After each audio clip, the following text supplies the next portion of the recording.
Oh. ¿Cómo estás? How are you? How are you?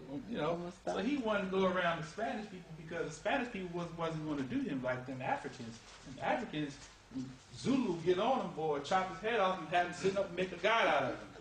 So he was afraid. I'm not going there.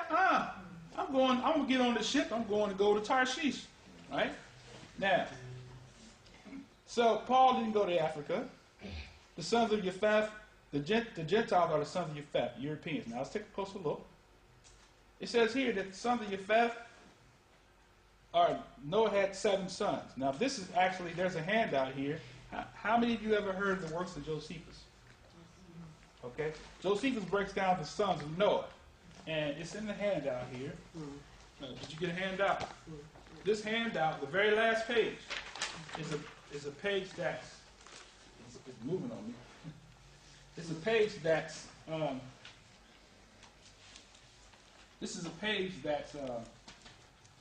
copied from the works of Josephus, where he tells you all the sons of Noah.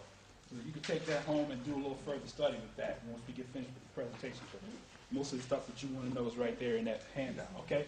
So he says, Japheth, the son of Noah, had 7 sons. They inhabited the beginning of the mountains of Taurus and Amanus. They proceeded along Asia as far as the river Tanis and along Europe and Kadesh, and settled themselves on the lands which they lighted upon, which none had inhabited before. They called the nations by their own names. So Gomer was the first son. Gomer is the one who founded those of whom the Greeks now call Galatians or Gauls, but were then called Gomerites. Now the Gauls are the Galatians that Paul ministered to, the city of the Gauls, okay? That's the map you'll see. Gomer is actually Germany. You see? Because now he's going to break Gomer down. Another source provides information that Gomer is a progenitor of the Germans, Gauls, French, Spanish, English, Turks, Ashkenazi Jews, Irish, Celtic, and UK. Okay? Following slide is a quote. Okay, we're going to skip that. No. The following slide is a quote from the book entitled 13 Tribe. The author says this was written before the full extent of the Holocaust was known, but that does not alter the fact that the large majority of surviving Jews in the world is of Eastern European, and thus, perhaps mainly Khazar in origin. Now you can verify this by going to JewishEncyclopedia.com, right? If so, this would mean that their ancestors came not from Jordan but from Volga, not from Canaan but from Caucasus, once believed to be the cradle of the Aryan race, and that genetically they are more closely related to the Hun, Ugar, and the Mayar tribes than of the seed of Abraham, Isaac, and Jacob. Now, this man wrote this book, Arthur Koestler, 13 Tribe. You can go to the library and get it if you don't have it in your library. And after they wrote the book, both him and his wife was found dead in their house. So Ashkenaz Jews are actually Russians and Germans who migrated to Israel in 1948. Now look at the map. Look at the map. We have Khazaria, who began in the Russian country. They go from Russia to Germany, where they're persecuted by Adolf Hitler, who was a German. As a result of the Holocaust, which lasted, now I'm going to test your history knowledge. How many years did the Holocaust last? Who can tell me? September 1939. Of course, hadn't begun its beginning. The program started in Poland. At the end of 39, there was uprisings, Kristallnacht and all that, Germany. So from 3 years. 3 years. Now, prophecy said that Israel would be perpetually cursed. Okay? We're not taking away from the Holocaust because it happened, people were killed. Anytime a person's killed, it's not good. But, so, after going through the Holocaust, the League of Nations got together and gave them the land of Israel in 1948. Okay? Now, so thus we have the term Jew. Now, I was going to show a clip here, but how much time do we have? We have plenty of time? Can I just ask you about the Sephardi Yes. Jews then? Yes. Since Israel is composed of not just Ashkenazi, but Sephardi too. Sephardi, okay. We're going to deal with the Sephardi right after we deal with, All right. right, so we can see who's who, right? Now, so if I'm going to hit that, all right? So if I don't hit that, just kind of, pull my coattail, say, hey, brother, you say you're going to. All right, now, I want to show you a clip to show you the real deal. See, the enemy is crafty because he did something for a specific purpose. He had a greedy intention, and he killed innocent people because of his own greedy intentions, right? And the Most High is going to deal with them for doing that, right? Now, let's go to, all right.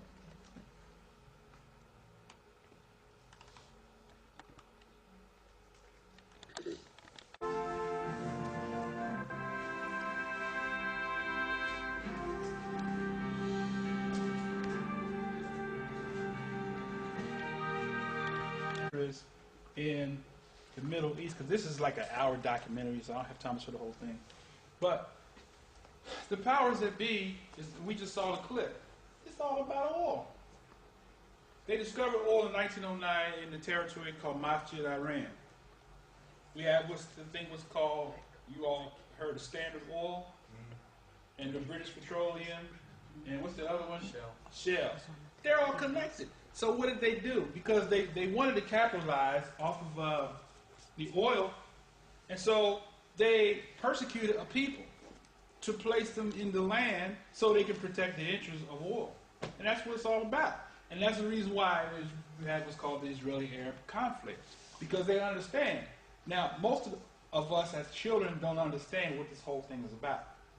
So we grow up innocently believing, that, the government's not over there fighting over oil. They're just over there just trying to protect the holy people.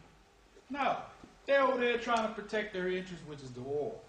While we're struggling to get back and forth to work and pay high gas prices, they're making major, am I telling the truth? Yes. They're making major profits. Yes, true. So that what they have done is they have used a smoke screen, right? Now I have friends back in the States who are Jewish, and they will tell the truth. They've told the truth. They said, we're not biblical descendants of David, the Israelites. We're Israelis. And he told us, we was at a bar mitzvah. He said, you are the real people. And he told one of the brothers, how come your preachers don't tell you that? That's right. I like to cry. Because I'm like, here's a man who's honest enough to tell the truth. And I'm confronted all the time with, I have a lot of associates who are Jewish and Arabs, and we were in Israel back in March. The Arabs greeted us, said, welcome home. This is your home. But most of us go to Israel, we thinking, oh, it's not our home. We need comforting. So, getting back to the presentation, that's what this whole thing is about. It's about the oil, okay? Now, there's a good reference I want to refer you to get. It's an audio series called CFR. It's called The Council on Foreign Relations by a man by the name of Myron Fagan.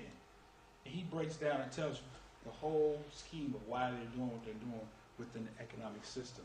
They're turning the economics upside down so they can control. Because Revelation talks about the anti-Messiah is going to come on the scene. And no one will be able to buy or sell except they have the mark. So this is what about the New World Order. Am I right? Right. They're trying to control. Yeah. So under disguise of deception, they're trying to tell us there's a shortage, but it's not a shortage. They're trying to control the economy and turn it upside down. And they're doing a real good job of it, wouldn't you say? They are. I'm looking at the prices here in UK. I can't afford to live over here. I don't know how you all do it. Got no choice. Right. Let's move forward. Now, I'm not going to show this clip on the Rothschilds, but I will say this much, that there is a presentation. If you all want me to show it, I'll show it. Show it. You want me to show it? Okay, I'll show it. Because the strategy, there's a movie called The International Bankers. Yep, The International. This whole thing is about control, brothers and sisters. It's not about religion. But those of us who are sincere and are prayed up and are really, really